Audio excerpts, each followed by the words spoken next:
Not everyone takes up the career they were first inspired to, but somewhere along the way, the love for whatever career chooses us is developed. This is true for the head teacher of Nakawika Primary School who wanted to be a nurse, but has no regrets in becoming a teacher. In tonight's success story, Apinisa Wangairandovu shares the 22-year teaching career of Luce Kadilala.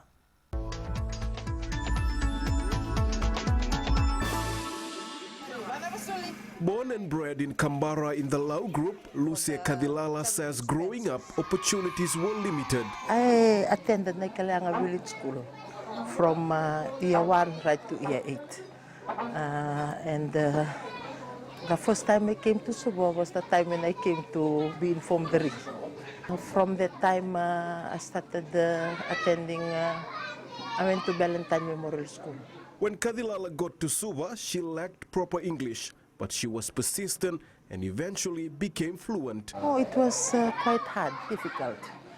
Especially I was worried about speaking in English. I tried my best. I read a lot of books, especially when I like reading. I love reading. So I always take books out from our library to read, and it helps me a lot. Kadilala's drive was quickly picked up by her teachers, and this was when her career started to shape up, with her joining the Lautoka Teachers College after high school. Actually, when I did not want to become a teacher, I wanted to become a nurse. But when I went to secondary school, one of my teachers there motivated me to become a teacher because I used to take part a lot in oratory contest. When we had programs in school, they used to select me to speak to the children, and one of my teachers told me, Luce, from my point of view, I think you will become a good teacher. From that time, did you ever regret, choosing this career? No. I love being with children, and this will be my 22nd year of being a teacher. Kadilala has one key piece of advice she always imparts to students.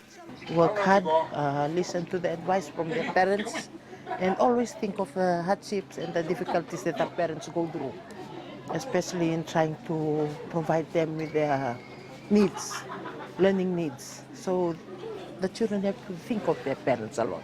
The Lau woman taught in Vanuatu for 12 years before moving back to Vitilevu and is now stationed in the interior of Namosi. She says the success of her students is what makes her career worth the time. Apinisa Wangairandovu, FBC News.